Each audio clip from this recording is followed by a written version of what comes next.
Hey everyone, happy Friday. Well, I feel like it's been a couple of weeks between me having some IT issues and being out of town that I haven't been around or been able to update you.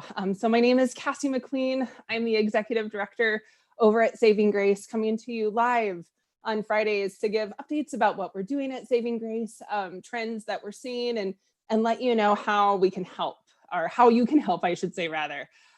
First of all, I wanted to say thank you. I wanted to say thank you to some incredible ladies who kind of donated directly to us. They gave us some Mary Kay products directly from our wish list. So as you guys know, we've got a wish list going, and we're constantly needing new items for our shelter, whether it's toiletries, sports bras, all kinds of items. The need is constantly there. So know that you can hop on over there. You just go to saving-grace.org/wish. Let's see if I pull it up here.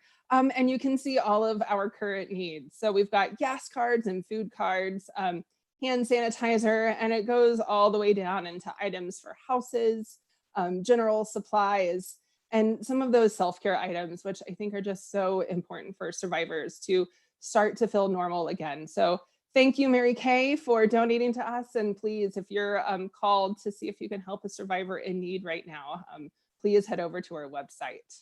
Now, I know Ryan was here last week and was able to talk about the absolute sadness and mourning that I think we're experiencing at Saving Grace. We've had 2 recent fatalities in our area due to intimate partner violence.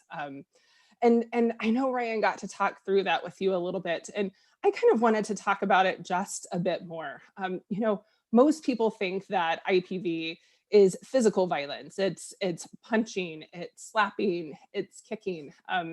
Now they would be right, but limited somewhat in that understanding. Intimate partner violence, it doesn't have to be physical to be a problem. And oftentimes, I think that it's most useful to understand intimate partner violence as a series of behaviors, not just one behavior, but a series of behavior that makes a partner feel less safe, that makes a partner feel limited in their choices, that makes a partner feel less satisfied in their life, less connected with others, or quite frankly, trauma, just not feeling like they're able to be okay. Now, that's easy to talk about, but we get a lot of questions about, is domestic violence easy to see? How do I know? First of all, addressing, is domestic violence easy to spot? Sometimes yes, and sometimes no. In some instances, a survivor may identify. We might see something directly in front of our eye, or there might be really obvious signs. Again, those are typically those physical signs, bruising, a black eye. However, it's really important and useful to understand there are barriers to being able to identify intimate partner violence. And here are some. First of all, many people who choose to use violence against their partners act completely differently around family members, around friends at work, around colleagues. Oftentimes, those partners that use violence are really charming, very charismatic. I think it's also hard to spot intimate partner violence because there's this culture of letting families deal with their own problems, giving them space, giving them privacy. That makes a lot of sense, except when somebody's health and safety and livelihood could be at jeopardy. We get questions about, will domestic abuse survivors always identify as a survivor? Will they label themselves as experiencing that kind of abuse?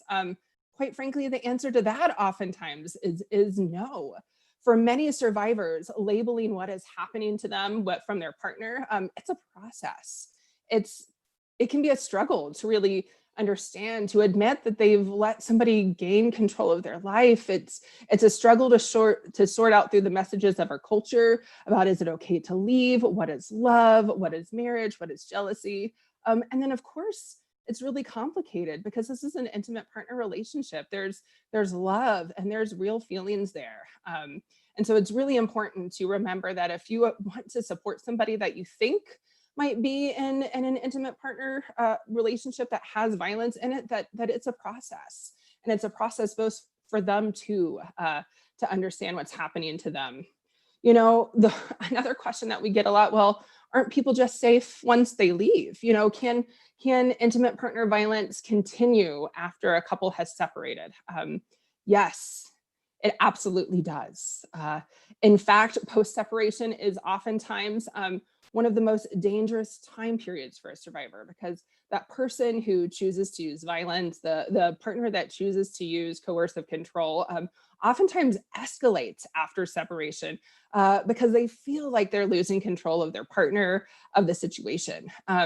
Post separation tactics can give pressure on a partner to return to a relationship.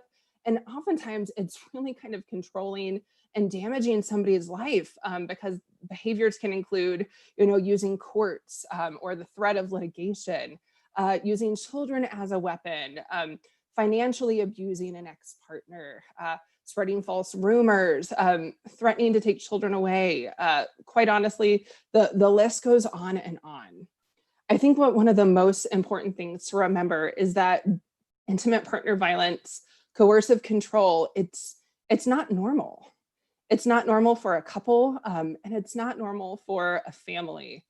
So I just want to reiterate, you know, if you are experiencing anything, maybe it doesn't look exactly like what you think violence could be. If you think maybe there's somebody else in your life who might be in an unsafe relationship, please consider reaching out. We've got our helpline number. Oh, it's right over here. And then also you can go to saving-grace.org/help and check out all of our services. It has information about our 24-hour helpline there. You know, we've got our chat line Monday through Friday from 1 to 4. And when you reach out, we've got advocates, volunteers who are ready to help with immediate safety planning for where somebody is at, peer-to-peer counseling, you know, helping with resources and safe places to stay. So please, again, if you feel unsafe, if you feel unsure or unsure about somebody else's safety, please reach out to us. Finally, just want to thank everybody in our community for continuing to support our efforts in beating COVID-19. As you know, at Saving Grace, it's constantly in our minds as we're keeping survivors safe and our staff safe and our community safe. So I just want to thank everybody out there for being there, for wearing your masks and doing your part. I think it's really important to make sure that we have resources and a community available, especially to survivors who are in need. So please stay safe and stay healthy this weekend. And as always, thanks for supporting Saving Grace.